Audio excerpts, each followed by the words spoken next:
do that with the water. Oh, never mind. And we are live. Welcome to the Leadership Launchpad Project. I'm Rob Kalwarowsky, and as always, we have our in-house leadership, high performance, and mindset coach, Susan Hobson. Susan, how are you? Got all three descriptions in the mix today. I could not be better. My baby is turning 10 this weekend, so we are all up in it in my household. We're trying to get all the fixings together for an Alice in Wonderland themed tea party. I know, Rob, you're looking at me sideways, like, how are you so excited about a tea party? But this is pretty much everything in my sphere, in my universe right now that I'm fired up about. How about you, sir? Nothing that exciting for me. But I mean, we had a great group call, a few group calls this morning with one group that we're working with now, and we're getting into it now. So we're starting to get into it. So I love it. But I wanted to start off with something before we get to, I mean, obviously we start off with a quote, but I want to start off with something a little bit differently today. And it's this Japanese art called Kensugi. And what it is basically when pottery breaks in Japan, they mend it with gold. And so the quote I have here is, when the Japanese mend broken objects, they aggrandize the damage by filling the cracks with gold. They believe that when something suffered damage and has a history, it becomes more beautiful. Oh, oh, I knew this was going to hit me where it hurt. I love that. I love that. Tell our audience why that resonates with you, sir. I mean, it resonates with me because of my journey, but also we have a special guest with us today who she kept telling me a few weeks ago that she was going to buy new clothes to cover up her scar. And basically, not that long ago, had open heart surgery. And from, I think, episode 5, I want to say, our special guest, the CEO and founder of Empowering Brands, Empowering Women, Empowering Leaders, and Empowering Pumps, Charli Matthews is with us. Charli, how are you? I'm doing great, and I'm wearing my scar proudly today. Yeah, so you that's are. awesome. I wanted to say, Susan, it's double digits for your daughter. That is a huge time. So mine's 11. I know what you're going through. But yes, you got me, Rob. I mean, that quote, it's exactly how I feel in a lot of different ways. And so I'm doing good. I'm getting through the I guess change of your body, and I'm like, oh, that's just part of me now. So I may be sporting a V-neck, you don't know. As Every long as scar it's has red or a- pink, we're on board with it. There you go. Right? She's got the red earrings on today and the red lipstick. Yes, red is my color. I also got the mug over here with the Launchpad mug. So I'm happy to be here with y'all. I love it. Y'all motivate me, which y'all know. And I think it's touching to think about that quote, with, I think I was broken even before the heart surgery, right? Coming into the Leadership Launchpad, like, what am I going to do? I've hit this wall and, help. I think that was part of it. And so I definitely have that. That also kind of talks to me through this broken piece or object, right? That we do go through this fire, we do go through these hard challenges, and then on the other side of it, you've learned so much. You can pull for all that experience and actually help other people, which y'all know I like to do.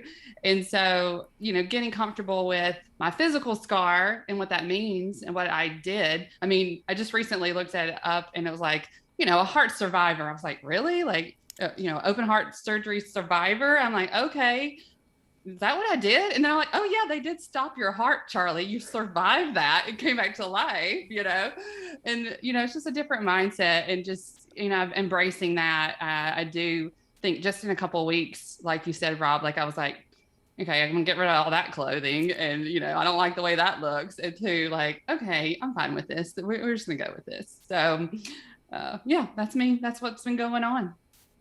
I think scars are beautiful because every scar has that story attached to it, right? In terms of some aspect of where you went through the gauntlet in life. Well, I think a lot of people say, I have a big heart, and they open me up and they got to see this huge heart. And I do that. I think that's, super sweet. Had the zipper club, courage, I really was terrified to go into surgery. Like, it's not something that I wanted to do. And I debated it. And, why should I do this now? I'm still functioning.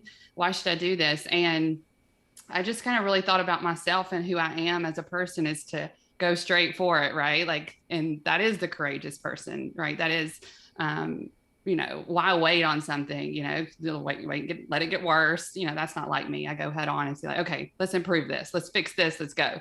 And so, yeah, that's what the simple is to me. It's like, I look in the mirror in the morning when I get ready and I'm like, okay, you can handle anything. Like, let's go. I love it.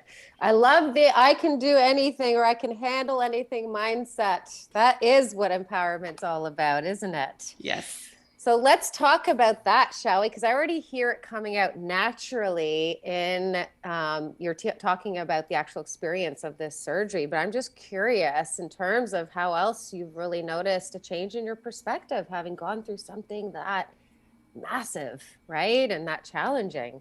Yeah, well, I'm glad that I did the work in the Leadership Launchpad program before the surgery, because I think there's a lot that was there. I mean, I was looking how to be a better leader, how to just be better personally myself. Like, I have all these different, I was struggling with health issues along the way, but I was trying to be more self-disciplined, trying to do all these things the right way to get better. And so, once you've exhausted all the diet and the, work and, this is the place that I'm in at the same time, trying to become a better leader because people are counting on you. You're trying to lead your company or lead, in my case, empowering women, a lot of other women. I just wanted the resources to be a better leader. Mm-hmm. And so I think I'm super happy that I went through your program because you gave me the tools that I needed to help in a lot of areas. Which one to go into first is really difficult, but I will just say that I asked my team what they saw in me that was different kind of for the program and after. And one, and Rob kind of mentioned it before our call, is that there is this like purposeful leader. Like, I know what my values are. I know what the mission is. I'm very clear with it, whether I'm talking to a stranger, my family, an industry as a whole. And so like going through that process just clarified everything for me so that, I could show up and be me. And, I'm not triggered by things. If something does make me upset, I know why it's making me upset because I've done that work to kind of think through it. And so I can just handle these things. And so going into something as massive as, okay, Charli, you're going to have to let other people help you during this time. You're going to have to accept that. You can't move by yourself. I mean, I was fine with that. Right. The other part is, and I think the big lesson I learned is this small steps and these small things that you can do to get better. I always started with water. Like I gave up soft drinks and I started drinking water. That was one of those health things that I was trying to do to make myself better earlier. And that was one step, and, I'm better hydrated today for it. But that doesn't, that's just one step to change within this health side of my life. So I think about that in leadership, it's, okay, have you looked at how you respond in a moment, right? If something that's making you upset, that one step, that one resource from y'all, like, okay, where are you at? Why are you feeling this way? What do you think it is?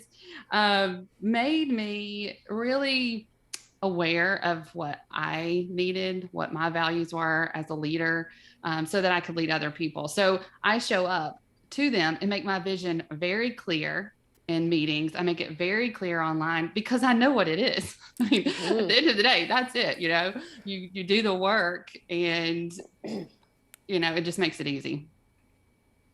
Yeah, I love that feedback. Don't you, Rob? Makes it easy. That's what we're looking for when we're trying to get our leaders into that flow, right? With their teams.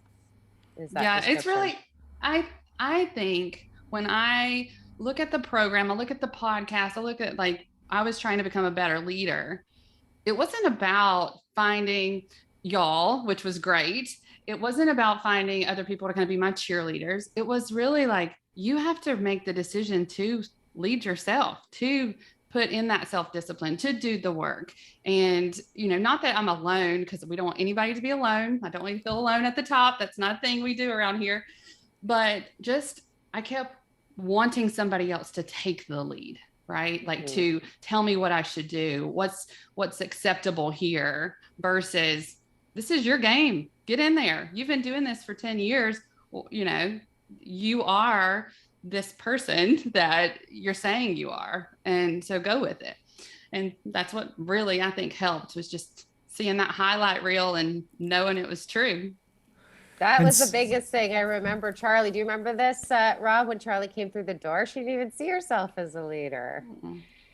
And then once you did get into that pocket of your experience and really start seeing yourself as a leader, I think that was like the uprising that we saw in terms of what came after that and what you stepped into and the power of that for your people, right? Yeah, I agree. I absolutely didn't. I didn't know what a leader was, really. There's so many definitions. I didn't know what it was to me. I didn't know what I was trying to accomplish. I was trying to just accomplish what everybody else needed me to do and do it to the best of my ability, you know, and defining what those things are, you know, manages all the personal and business things together. It's, you know, if your child has a birthday party coming up and you need to take a Friday off to get ready for it, you're going to do that because you've got to make sure that that's important and awesome, because it's going to fuel you for the rest of the time, you know, the rest of the next week.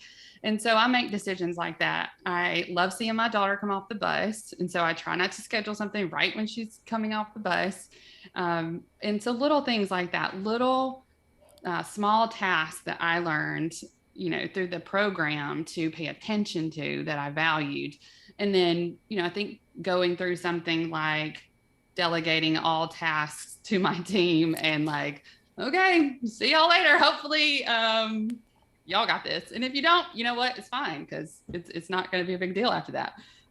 But, you know, I'm in the hospital and I know I'm preparing for the hospital, I guess. And I know that I need to do what the doctors say to get better. So I talked to other people, of course, that have been through this, because everybody was awesome and reached out to me. But I'll have to give Griff a shout out right now. Griff went through this and he said, just go in there as a warrior. Like, you're going to get out. You're going to be faster than everybody. You're going to be better than everybody. You're going to knock it out, you know? It's such a good story. So you're laying in the bed. First thing you got to do, you got to be able to take a deep breath, like a real big, deep breath, because your lungs are affected, not just your heart, going through a surgery. And they give you this little machine thing that you blow or do something with it. I can't really remember exactly how it goes, but you have to every day do it like 10 times. Well, it's really super hard to do the first day. Like you're barely going to get 2 or 3. And then you're working up to this 10 breaths, deep breaths. And so you could feel the inner part of your lungs, I guess, expand. And that was what I could control that day. It's huge, because I'm like, okay, this is my task I was given today to get better. And I am going to, I'm going to win. First of all, I'm going to master this. Warrior Princess is out. Okay. And so it was a way that I motivated myself, because there was nothing else really that I could control. I mean, I couldn't get out of the bed yet. And so I was like, okay, I can do this. I can do this to 10. I could probably even do this to 15, right? Like I can do it a little better. But that was my first step. Then I had to get from the bed to the chair. the chair to the hallway around the loop.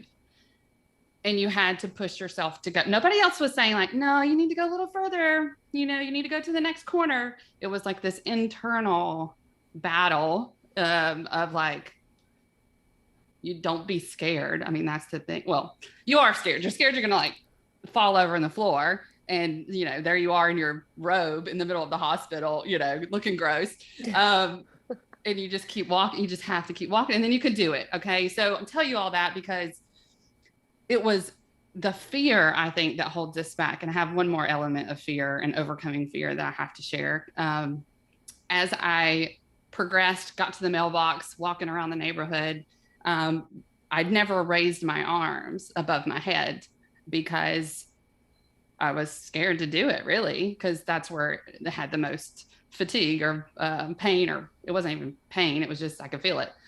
Well, you go into the doctor and she says, after 2 weeks, you should have full range of motion.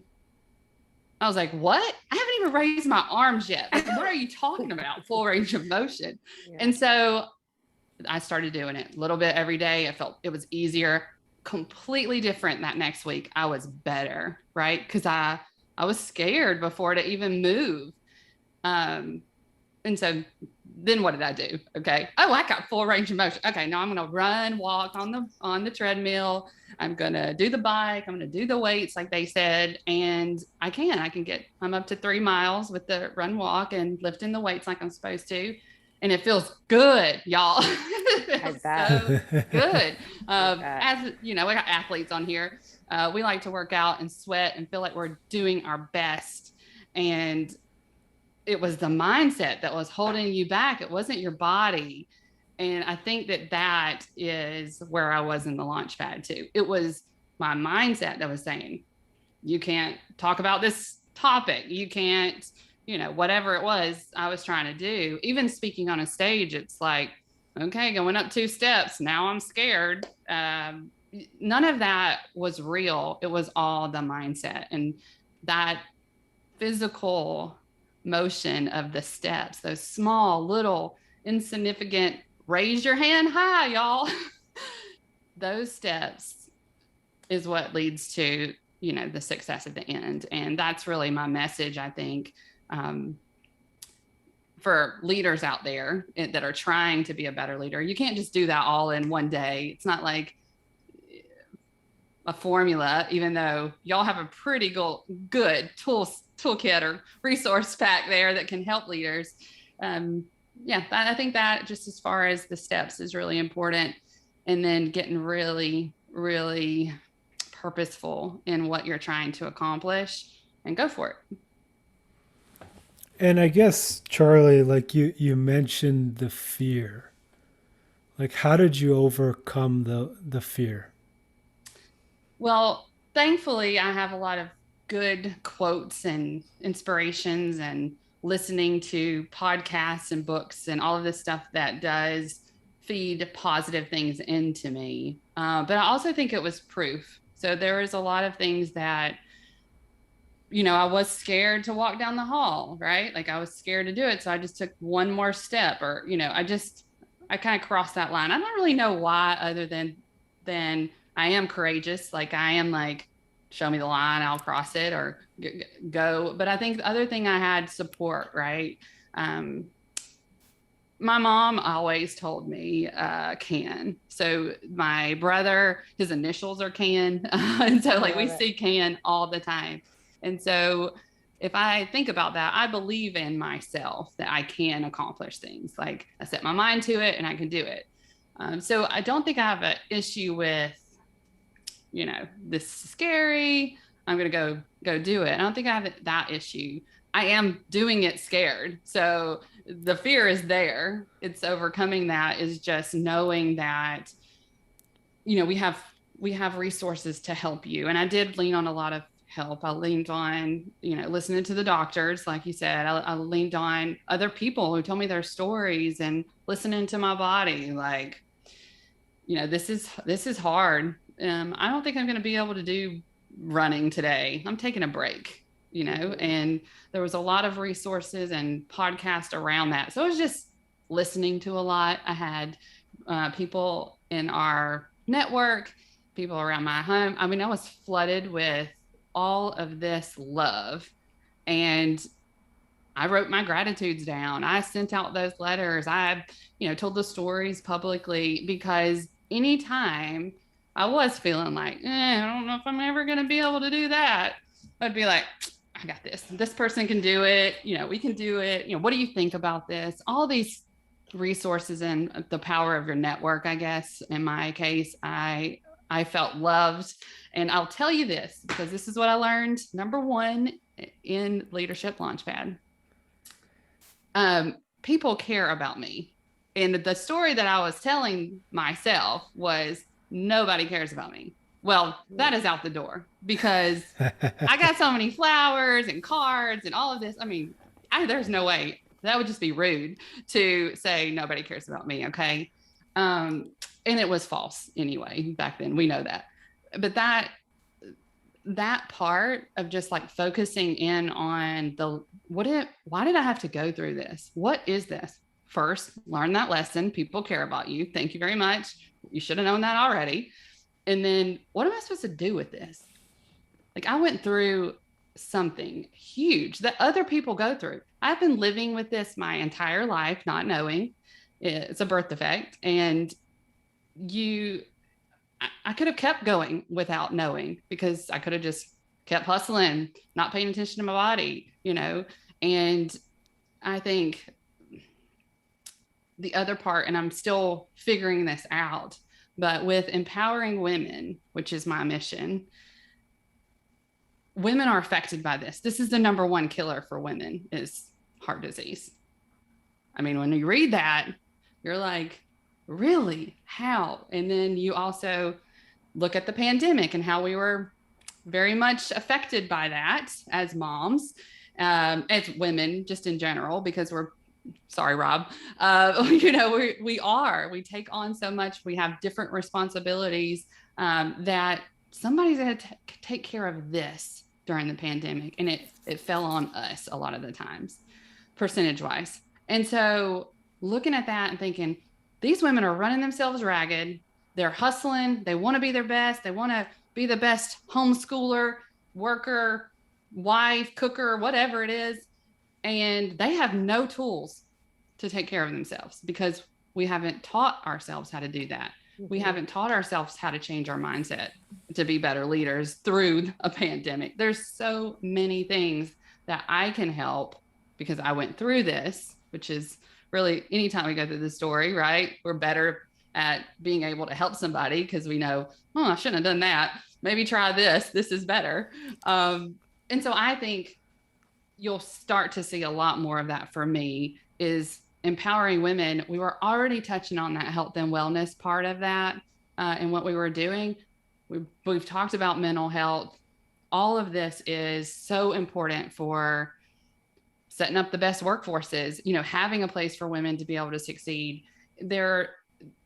Even having a place for men and women to succeed. Workplace wellness is one of the conferences that I'll be speaking at. And I'm like, the process, it's all in the process. Like, you have to do these little things. You have to have space for people to go to the doctor and not shame them because they had to take off an hour of work. There's just a lot there. And I'm really excited about, I can use this experience, and I paid attention during the experience on what worked and helps me.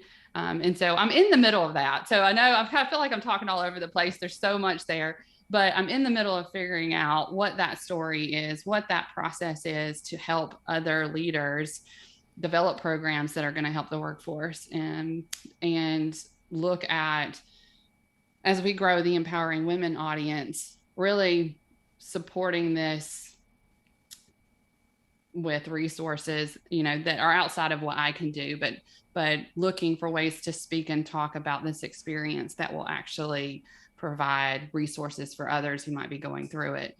And I hope the story inspires people who because there's a lot of people that have this faulty valve, and they may be experiencing some of the fatigue and symptoms that are unexplainable. And you really have to be your own advocate. And I think that ties into leadership too. Like as you're, figuring out how to go into a job and get a raise, you got to know what you've done. You've got to believe you're a leader, believe in all the stuff that you've done. And I think all of that ties together with your wellness, your body, soul, skills, all of that in one package really helps.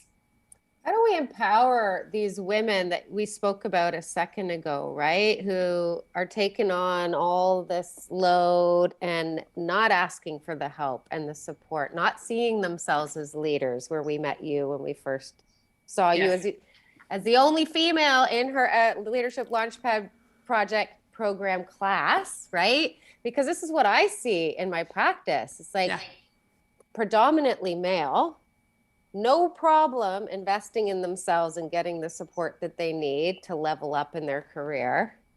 And then we hear what you just said, right? Which is like, we're just not giving ourselves permission, right? Like to get that support. But then we hear Charli's testimony about being surrounded by people who cared for her and the value of being in locker rooms like that, where you got teammates shoulder to shoulder who deeply care about you and support your growth and offer you the resources that you need, because growth is in fact a team sport.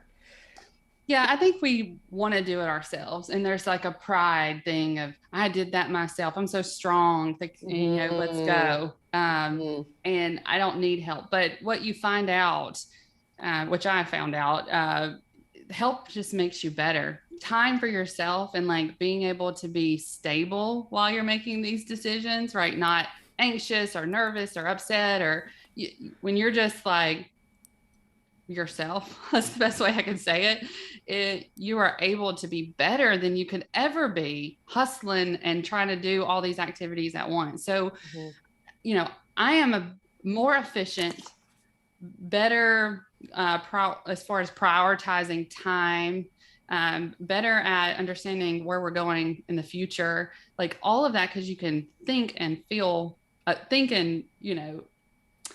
guess one of the health things, when you aren't taking care of your body, you can't even think properly. Like your body's just trying to nourish itself, trying to take care of itself. A lot of the times when you're upset in these things, for example, for women who, we have high blood pressure and maybe you're not paying attention to it. Mm-hmm. Well, you can't think, you're in fight and flight. Mm-hmm. So you're making bad decisions, even though, or you're not showing up as yourself. Maybe you're sitting in a room and somebody's interrupting you and you just get fired up. How dare you interrupt me? And like, it's your blood pressure, you can feel it rising, right? And you can't even control what you say next because you are fighting, or you're like, I'm out, disengaged. I'm not doing anything else for these people. And so I think focusing on, making sure that we show up the way that we want to show up, then you're not going to have those conflicts with employees, other employees. You're not going to have the conflict in yourself. You're not going to be shaming yourself because you said something that didn't sound like you, because you were so upset that you just reacted to the situation. That doesn't happen to me anymore. Like, I know that happened to me before the Leadership Launchpad. Okay. I would get upset and I'd be like, just furious about this. And I definitely blood pressure was high. We've talked about that already. And it was just this reactive state. And the more that I learn about that is just, I was in a fight and flight, and I'm not showing up the way that I want to. And so now today I can feel when something makes me upset, but my body doesn't go straight to fight and flight, right? It is like, okay, this is not something I'm going to allow to happen, or, this is not where we want to go. What's making me feel this way? And I give myself time to kind of think through that and then make the decision. Or, for example, that I gave you, somebody interrupts me, maybe they thought they were going to forget that and they just needed to talk it out right then. They're not really, didn't mean to interrupt me. It's just their way. I'd give that to my girlfriend. I'd say, sure, go ahead and talk. We talk, we interrupt each other constantly. It's fine. So what's really going on? Why are you really upset about that? What else in your life is really out of sorts that made you react that way? These are lessons learned by Charli today. And where I want to go with you, Charli, like, I've seen an explosion from you that's been very focused and very driven. And I see, like, obviously I spoke at the Empowering Leaders Summit, and I see the people that you're having at the Empowering Women. And I just kind of want to dig there. Like, obviously you had Empowering Women for a while, so it's not like it's your first crack at it, but what's changed for you in that sphere? Oh, that's a hard question. I have, so 2019, this was before I met you. I've had my first Empowering Women conference, and it was a lot about me. I wanted to find role models. I poured my whole self into making this event, which was awesome. But, standing on the stage and presenting and being there, being my true self, is what I was trying to do during that thing. So even we talked about twirling the baton, that's fun. But then it grew. It's like, then I, would hear people's stories. I would, just realize it's so much bigger than me. It's not just me having these issues, or just me, wanting to create change for our workforce and for each other. And so now when I think about building the conference that's in October, which is crazy that it's October, I think the difference is I know the conversations that need to be had. I know that we need to bring in all people and resources that care about this topic and making a difference. I think with industry, and all industry, so not just the pump industry, but all women in industry, they have this core of challenges, so that we need to talk about that. We need to have community, I think it's important. And before, I was probably like, can we have a group of women? Is that okay? And then now I know, like, they need that community. They need to be surrounded by people with like minds and on the same mission. So our mission is to provide, inclusive workforces, right? Like, they are, you're at the top of your game, you're doing your job, and we want you to stay there and be successful, right, for these companies. And how are we going to do that? Well, the skills. I want to provide people the skills. Secondly, I want to celebrate the women who are already there, already doing this stuff.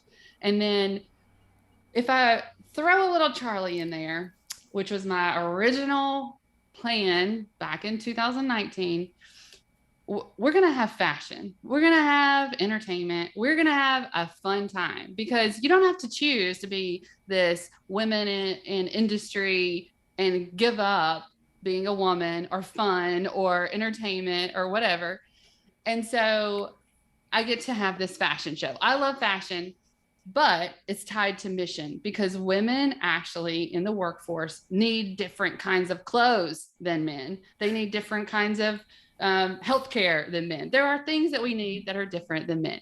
But I want people to know that you can be a girl, you could be a princess if you wanted, and you can work with power tools, or you can be an engineer and be plain Jane if you want. You can do whatever you want. You show up however you want and still be a part of this industry. And so I am excited. I am excited to be able to showcase that in what we're doing. So conferences all day. There is this award show, which, man, these awards winners are just phenomenal.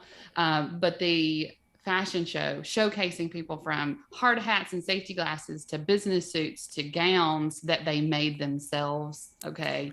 It's going to be like my dream come true. Like, this is what I've wanted to do for years, that I've been like, I don't think everybody wants me to do this fashion show, or, they're going to be offended if I say, like, let's fix our hair before we go out. So I'm always just conscious of that. And now I'm not. Now I am. This is what we need to do. There is like minds that love this. And that's my tribe, right? That's the people that I want to bring in closer to me, that I want to support, because they felt like I did. They felt like the girl on the stage in a gray suit saying, why am I here? These people can't hear me, because I wasn't showing up as me. So now I'll bring my little red earrings and my courageous scar, and I'll show up and try to do good for our industry. And I do believe that is starting with women, because they're so outnumbered. It's just, we need community. We need to be there for them. I still remember you the first day of the LLP program talking about how you wanted to work up the courage to wear the red lipstick. You've ever talked about the red lipstick, girl? I know. I do remember that. I still don't know if I'm that brave for the real red. You're wearing the red today. I know. I was just going to say full circle moment. Here she comes today with her red lipstick on. I know what that means. That's what I want to talk about, because as he asked that question, I'm thinking, I'm calibrating. I'm like, what is different in her state? And I'm like, I think the acceleration is that courage. You're talking about I don't fear it, Susan. I don't fear being on a panel with 100 people, and being able to say, like, this is how I feel about this. I think me and Rob talked about this for podcast day. It's you have something to say, like, it's been put in you. You've been given the skills of communication. You have something to say. Mm-hmm. Quit second guessing yourself. I mean, that's what I was doing. And now it's just like ringing in my ears right now, Gina Simpson. It's not about me. It's about what they need to hear. And so when I go into something like that, that's what I think is, what can I say that's going to make a difference in people's lives, mm-hmm. and that I actually believe. Like, here we go. Mm-hmm. And it makes it a lot easier. And thank you for that, you two. I mean, really, we just opened up and held the space, But I think it was watching you get into your why factor. Like, I really saw once we crystallized that, in the program for you, and it became oh so clear it was about these people, like these women, and empowering them. And it's like, that's where that courage was born. I could see it in real time coming out at you. And I mean, it's like, it's tenfold today. But that's, I think, what we really, really want to make sure our audience understands, right? Is like, you answered that call to courage. And the way that you did that was through a ton of insecurity and self-doubt and all these things that everybody out there knows about, because we've all experienced that, right? Another thing, Susan, is I was trying to figure out what I was supposed to do too. Like, I still love my company and all that it stands for and all that we do, from marketing to sales to everything. But what is my role in this? Like, I've been doing this for almost 20 years, and I felt like there was something else I was being called to do or needed to do. And I needed to figure that out. And I needed to be able to have the ability to think clearly, to delegate to my team, to shift things around, to sit down and have goals planned out and values planned out, so that you can make the changes that we needed to be successful. And that's the work. That's the time that in the space that you need to give yourself today, leaders out there, to, sit by yourself for an hour and think. And that's okay. Like, you can have an hour. I'm giving you permission to sit and think. And that, it's gold. All of those moments of figuring out what we really are trying to accomplish. And when you know that, then everything else is easy. Like I said, that's the thing. It's easy now to make a decision whether I'm going to be on a speaking opportunity or not, whether I'm going to take that call or not. I can prioritize that based on my values, but I had to figure out what they were. I had to figure out, who I was, and look back on what I had done to become this leader, and believe it, and look at it and say, okay, you did a startup. It's 10 years old. Congratulations. Like, high five. Like, I wasn't doing that. I wasn't like celebrating all the stuff that we had done. And now we can move forward, and I can celebrate others. I can be kind to myself. Therefore I can be kind to others. So many lessons. I could go on and on. But it really started with, I give you permission. In that whole thought thread, that's where that started. And I think that's where people get stuck, waiting for permission. Yeah. Waiting for permission to take the time, to take the space, to take the course, to get the help. Like, That's the call. Stop Yes. waiting for permission. We're adults now. That's what leadership means, right? It's all about taking that responsibility and realizing that you're the governor or the governess of this mission that you're on, right? You know, I can remember our first video that we did. So back in 2019, and I said, I don't want people to have to ask permission to call a meeting. I don't want people to have to ask permission to come to a conference. Like, that's what I was, or to write a letter or to write a blog, you know, to say what's on their mind. And it's still true. Like, that is it. And we have to kind of remind ourselves too of what our mission is, and, you know, kind of go back to basics. I think a lot of us did that during the pandemic. Like, okay, what is our mission? What is our values? What's our company trying to accomplish? And, you know, that's where, when you get with your team and you sit and you have space to communicate and everybody doesn't feel like you're going to yell at them or something, then, you know, you're able to do that. And it's funny, right? Like, you say that and you say like how it's changed, and like you're hiring people now, right? And a lot of businesses right now are losing 40% of their staff. Right. I know, I just have 2 new employees. That's right. Right about that. And it's like, that's the difference, right? That's the difference. And the other thing you mentioned before about, you know, inclusive workplaces is that is like a huge key to all of this. And like literally I sent Susan a paper yesterday, I think, talking about inclusive leadership, and there's a bunch of statistics in it that I can't remember right now, but we'll pull them out for another show. But it's like, literally, that is the key. And it's something that we forget. And we just think like, oh, if everyone comes back to the office, they'll feel like they belong. And it's like, yeah, but are you creating the environment as a leader to make that possible? Because I've worked in an office where I didn't feel like I belonged, right?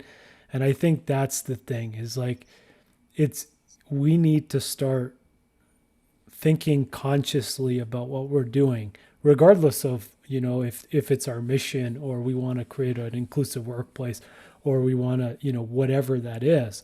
But you're right, Charli, and it's true. It starts with us making a decision for ourselves. Well, you know, I'm not going to go and be a part of something where I feel like I don't belong. Like, you're not going to do that. So why would you want your employees to do that? Right? You want to create those places where they feel included, that they are included, not even that they feel included, they are. And there's so much there that I've seen that I've allowed myself to be in those situations where it was the wrong place for me to be. And when looking at values, this is not me going to a place and being quiet. Is not something I should probably do. Okay. I'm going to be mad about it. I'm going to, like, I've held it back. I didn't say what I needed to say. This is probably a tell for me, if you will. Charli didn't say anything in the meeting. This is not a good meeting, you know? Yeah. So I think about that in other people's personalities, other people's way that they work, and making space for them. Maybe they're not a talker like I am. So I'm going to have to be quiet, or I'm going to have to call on them to participate and pull out some of this information. And so when I look at that and kind of not being included in places, I have a mission to make sure people are included. So one of the things for the conference we were talking about earlier, I don't want men to feel like they can't be there. And so there's a way to, you know, talk about, we want male allies there, right? We want supportive men to be there. That would be great. At the same time, we want community for women. So how can we do that? We can do it. I mean, we've done it. You can come to the show and see, right? And so we're going to talk about what needs to happen so that both parties feel comfortable, right? I know it's not comfortable to walk into a room full of the opposite gender. I know exactly how that feels, but I challenge men to come into that environment. Go ahead and come into a room that's mostly women. Then you will be able to have empathy towards the feeling that your employee has. So I'm really thankful for the men who said yes to that this year. It makes me super happy. But then I also, when I think about including people, different races, genders. It's more cultures. Everybody's different. You have to be able to listen and create space for them, have imagery for them, right? And when they get there, you have to be conscious of, I have to make sure that they are part of this program, that they feel like they're not just a diversity hire or whatever. You just called them up to be in the room, but they actually have a purpose to be there. What are they supposed to get out of this? What are they supposed to experience? So if you go into a conference like that, which we have deliberately or intentionally created something that is super diverse across the board, and create spaces for conversation and celebration, then that you don't have that wonder if they're going to stay here or not. They're calling us like, let me be in this. This is going to be great. I want to be a part of this. Which, it's a great place to live every day. I can wake up and support other people, develop other people. And that's really what we're trying to do, right? Empower people, businesses, workplaces to be able to innovate and inspire and lead and all that good stuff. What's the legacy of all this going to be, do you think? Well, I have a 11-year-old who is super confident and she can be whatever she wants to be. So definitely her, and her, I guess like her tribe, the people who would follow and be with her. And she definitely likes fashion. So that's easy, but the other part is, I think I want to get back to, there's not this version of women in STEM or STEAM, right? There is just women doing work. They don't look a certain way. They don't, you're not judged by that. You are judged by your work. And so, my legacy hopefully will be that they can show up in glitter or plain Jane, and we love them the same, and we're going to help them the same. If they want to bring their friends along, then do that and have a good time and, celebrate. Y'all know me, I'm the entertainer. I just want everybody to have a good time. Yeah. And wear red lipstick whilst twirling. I'll have the whole red dress, girl. I'll have the whole red dress. That's how I rock the stage, right? Oh yeah. We connected immediately. That's why we get each other.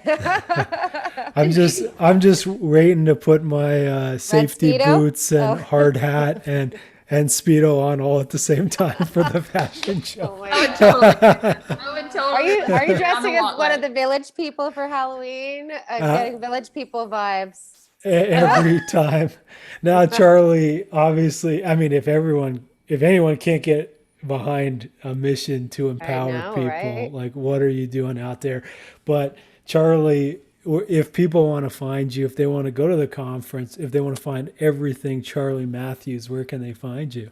Well, just Google Charli with an I, no E, K Matthews, and you'll see all kinds of stuff. But you can also visit our website, empoweringwomeninindustry.com. That's where you can come to the come to the conference and get all that information.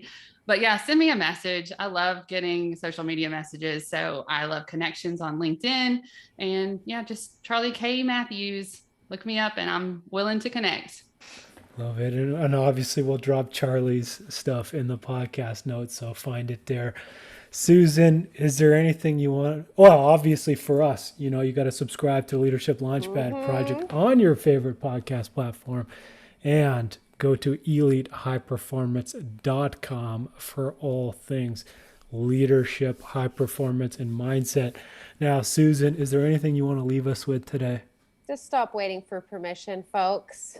Yes. I think that's the most important thing that I want to leave people with as we drop this mic, right? Is like, the time is now.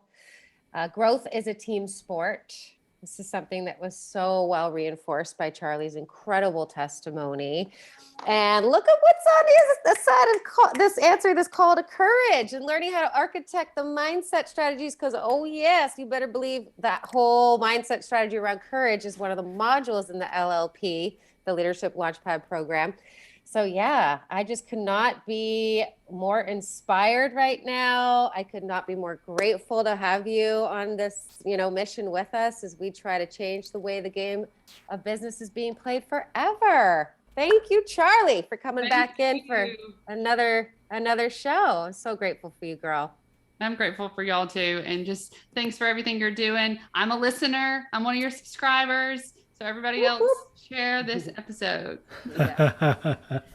I love it. And for me, I just think, and obviously this is why we invited Charli on, but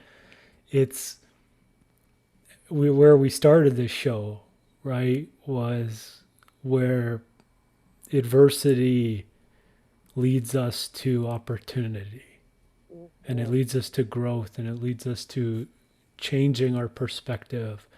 And obviously, for most of you know my story, that's where I am today, and how that changed where I am today. And I think that's where I want you to think about, if you're listening to this, is what was the adversity that you've gone through, and how has that changed your perspective? And what do you do differently now? And if the answer is that you didn't do anything differently, or you haven't changed, maybe think about what could you do differently, or what could you take from that experience? Charli, from Edmonton, Canada to Tuscaloosa, Roll Tide, a big game this weekend against Ole Miss. Thanks for joining us today. This was an awesome interview. Yes, thanks, So Susan. much fun. Thanks, everybody. Thank you, everyone.